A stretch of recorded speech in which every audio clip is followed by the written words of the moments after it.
Astrologia, Psicologia e os 4 Elementos de Stephen Arroyo. Parte 1. Astrologia e Psicologia.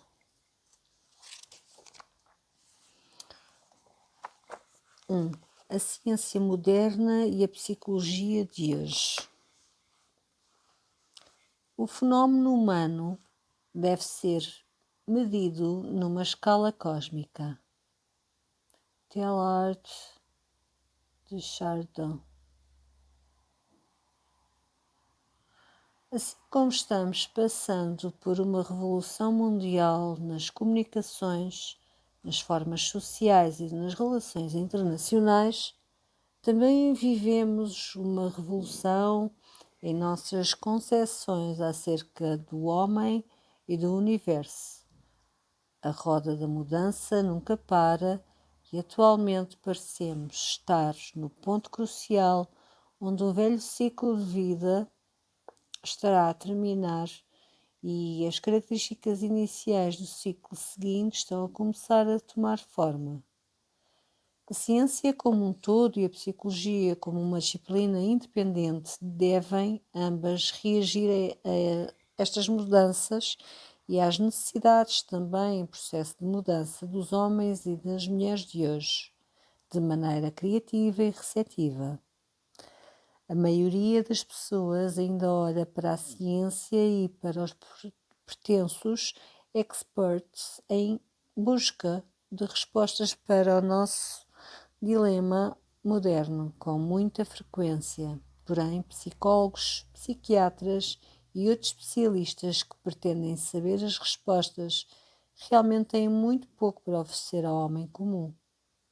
O significado e a importância da experiência pessoal, o verdadeiro domínio de qualquer inquirição psicológica centralizada na pessoa humana raramente são esclarecidos por esses especialistas. Alguns deles têm dado passos importantes na direção de uma síntese do conhecimento moderno, de forma capaz de provocar uma reação nos sentimentos mais profundos do homem, como por exemplo o Dr. Carl Gustav Jung e P. Teilhard de Chardin.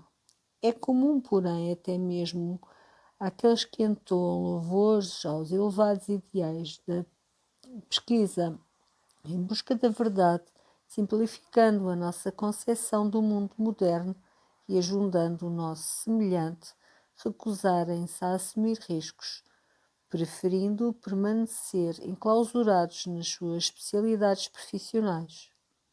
Só raramente um homem de grande criatividade e coragem, disposto a suportar a crítica difamatória dos seus colegas e dos seus contemporâneos, assume a tarefa de agir com base nestes ideais elevados.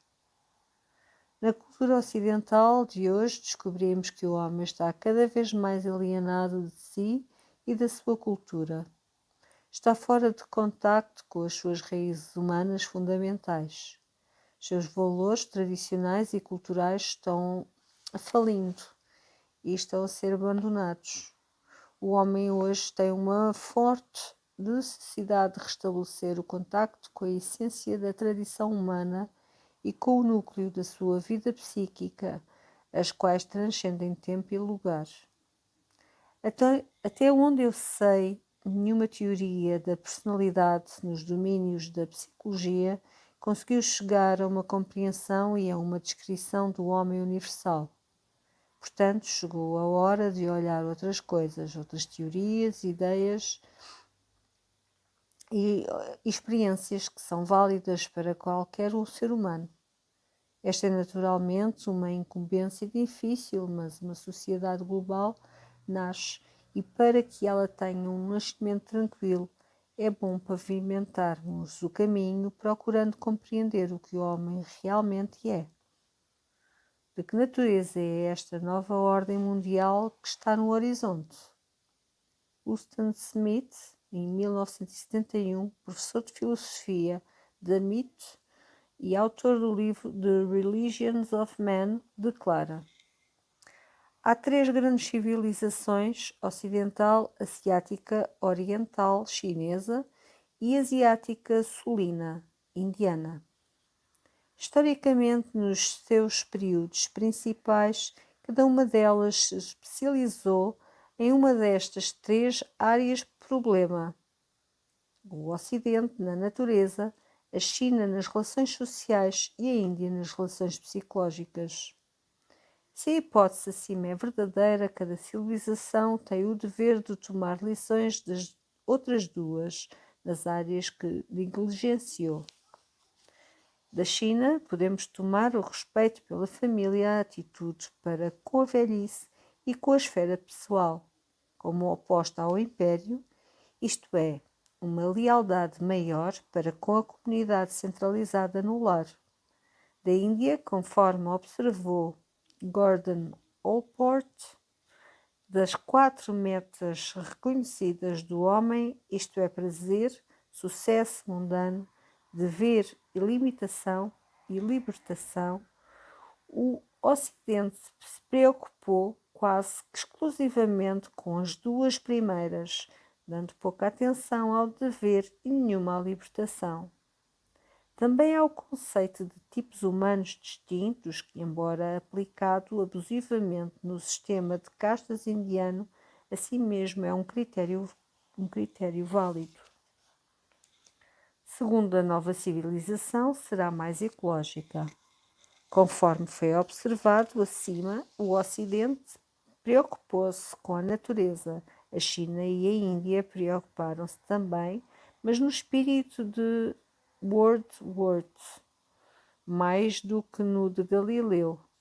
A forma de sentir no Ocidente é de dominação sobre a natureza. Atualmente há uma tateante procura de originalidade, mas quanto à qualidade, creio que voltaremos para as glórias da simplicidade no aspecto ecológico da nova civilização.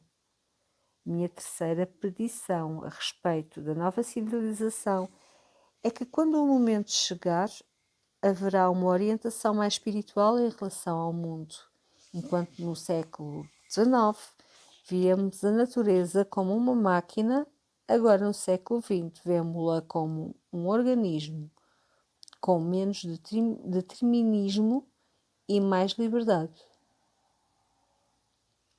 Podemos extrapolar do mecânico do século XVII ao século XIX e do biológico do século XX para o psicológico do século XXI.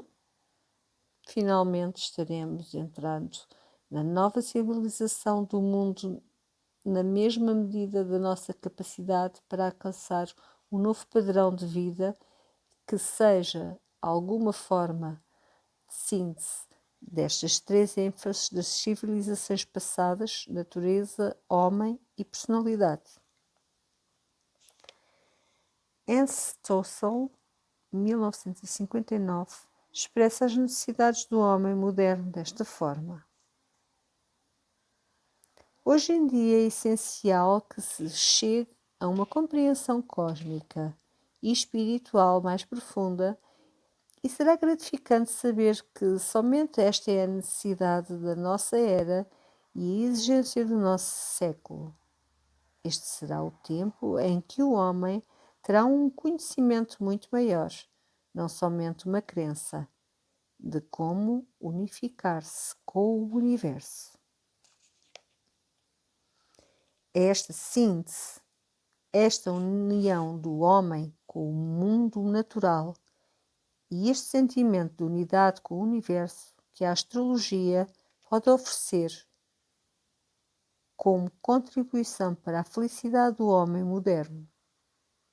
Conforme escreve o psicólogo Robert Marron em 1971, no decorrer de toda a história registrada, o que os pensamentos do homem a respeito da natureza e da sua seleção com a natureza fizeram foi diminuí-lo ou engrandecê-lo, separá-lo do seu mundo natural ou fundi-lo com o universo cíclico.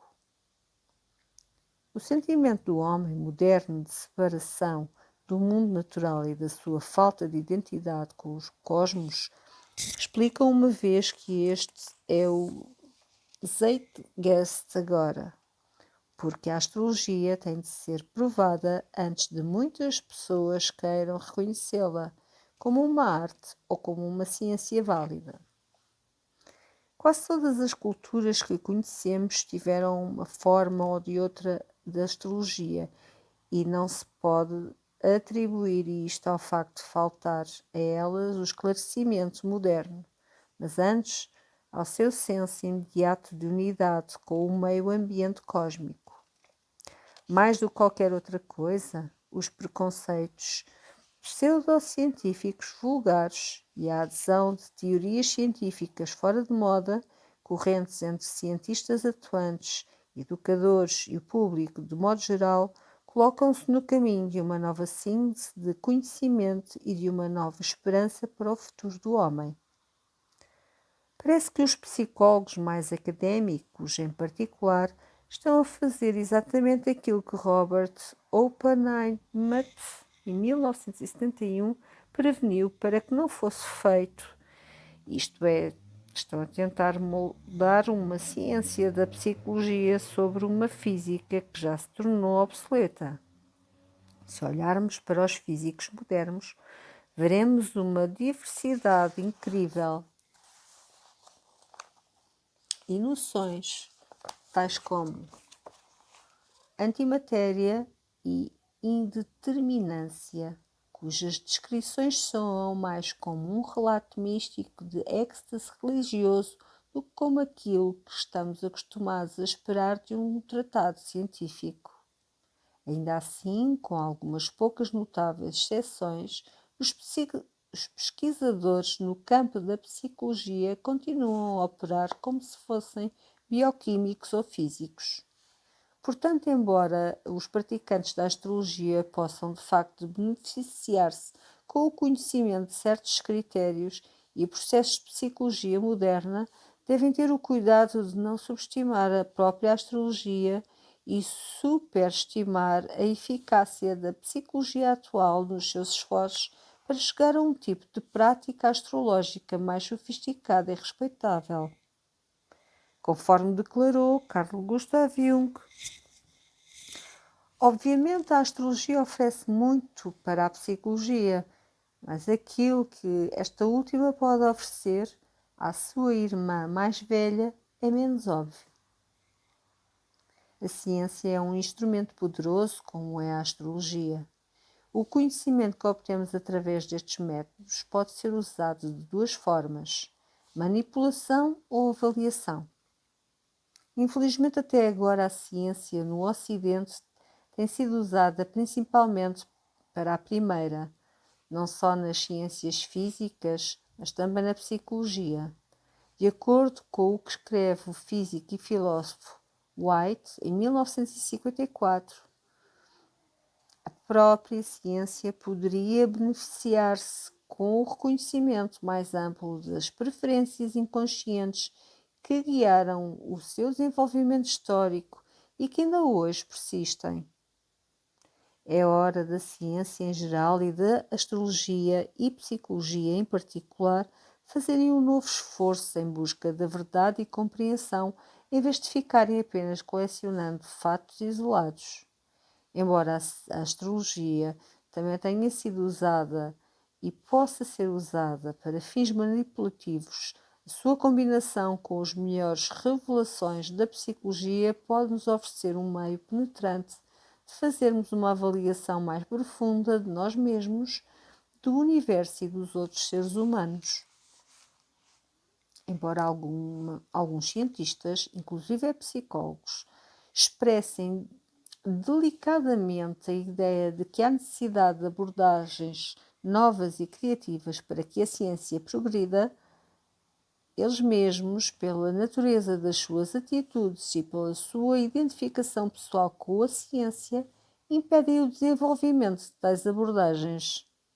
Em outras palavras, eles não compreendem o verdadeiro processo criativo como diferenciado da mera reunião e correlação de factos. Muitos não percebem que a divisão que há nas suas personalidades profissionalmente objetivas, ao passo que pessoal e particularmente subjetivas, impede que ocorra neles o ato criativo. Isso acontece porque a criatividade é um desenvolvimento da unidade e da integração do ser humano ou da luta para alcançar tal unidade. Conforme escreve Rudin, em 1968, no seu livro Psychotherapy and Religion, ninguém pode escapar da sua própria alma sem mutilar a sua vida e também sem se condenar à doença no reino físico e a uma produtividade falsa e estereotipada no reino intelectual. Páginas 29 a 30. Parece que os seguidores e os discípulos dos verdadeiros pioneiros em qualquer campo, certos de que encontraram a verdade, logo se tornam inflexíveis e fanáticos, congelando as ideias do teórico original. Isso é o efeito de reprimir novos desenvolvimentos durante décadas. Esse mesmo processo também ocorreu em alguns círculos astrológicos, resultando de uma nova fragmentação e discórdia num campo que precisa desesperadamente de uma união compreensiva. Aqueles que se realizaram criativamente, cujos nomes estão referenciados nas gerações posteriores, são sempre os que estão verdadeiramente abertos para o que é novo. Uma abertura naturalmente conduz o criador para áreas de pensamento e de pesquisa que são profissionalmente inortodoxas e culturalmente inconvencionais. Como Alfred North Whitehead observou, quase todas as ideias realmente novas têm um certo aspecto ridículo quando são apresentadas pela primeira vez. Só precisamos olhar para os nomes e para as vidas de alguns dos maiores criadores na cultura ocidental para perceber quantos deles se ocuparam com áreas de estudo que oficialmente eram tabu na época. Einstein, em 1954, falou a respeito da experiência mística, do vislumbre original e da sensação religiosa da verdadeira compreensão. A mais bela e mais profunda emoção que podemos experimentar é a sensação do místico. Ela é a força de todas as ciências verdadeiras. Tomar conhecimento de que aquilo é impenetrável para nós existe realmente, manifestando-se com uma mais elevada sabedoria e com uma mais radiante beleza que as nossas faculdades obtusas só podem compreender em suas formas mais primitivas. Este conhecimento, esta sensação está no âmago da verdadeira religiosidade. Carl Gustav Jung não só usou a astrologia como instrumento psicológico em sua clínica, como também gastou anos a pesquisar os aspectos psicológicos do simbolismo alquímico. Sigmund Freud, em 1970, escreveu numa carta ao aproximar-se o fim da sua carreira: se tivesse a minha vida para viver outra vez, devotar-me-ia à pesquisa psíquica mais do que à psicanálise. O astrónomo físico Kepler, em 1967, conta-nos que tinha um forte desejo de não acreditar na eficiência da astrologia, mas que a infalível coincidência das configurações estelares e dos eventos sublunares obrigou-me a acreditar contra a minha vontade. Outros cientistas astrólogos famosos são Francis Bacon ou Benjamin Franklin, Lord Napier, o inventor dos logaritmos, e Isaac Newton. De facto, relata-se que foi Newton quem replicou quando lhe perguntaram o que queria estudar em Cambridge: matemática, para que assim eu possa testar a astrologia. Além do mais, conta-se que Newton disse, quando repreendido por Halley, o descobridor do cometa, por acreditar em semelhante superstição: é evidente que você não analisou a astrologia. Eu analisei. Quanto mais descobrimos sobre a vida, mais tendemos a chegar a ideias que unificam muitas áreas da vida e muitas disciplinas intelectuais. Tais ideias unificadoras são altamente necessárias hoje em dia, especialmente no campo da psicologia, a ciência que lida mais intimamente com a vida das pessoas. Para mim, é evidente que a astrologia é justamente o modelo de ordem e unidade que falta à psicologia atualmente. A unidade, a saúde e a integração do ser humano constituem o ponto de partida para a saúde e a viabilidade de uma sociedade. Como é que uma sociedade cujas instituições educacionais pregam uma abordagem fragmentada da vida e uma divisão distorcida do mundo pode produzir um indivíduo saudável e criativo?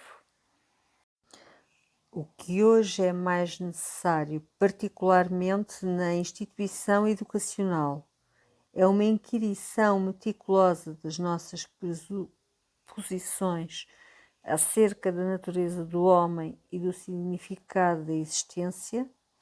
Se somos honestos, estaremos abertos para aquilo que é. Portanto, nós mesmos, a fim de estabelecer um tipo de psicologia e de astrologia focalizada na saúde e na realização individual, podemos começar a desenvolver uma verdadeira ciência da vida, voltada para o ser psicofísico total, cuja principal característica é a própria consciência. Mas para fazermos isto, temos que nos libertar da predisposição superada do pensamento materialista e reconhecer que diferentes tipos de estudo exigem diferentes abordagens.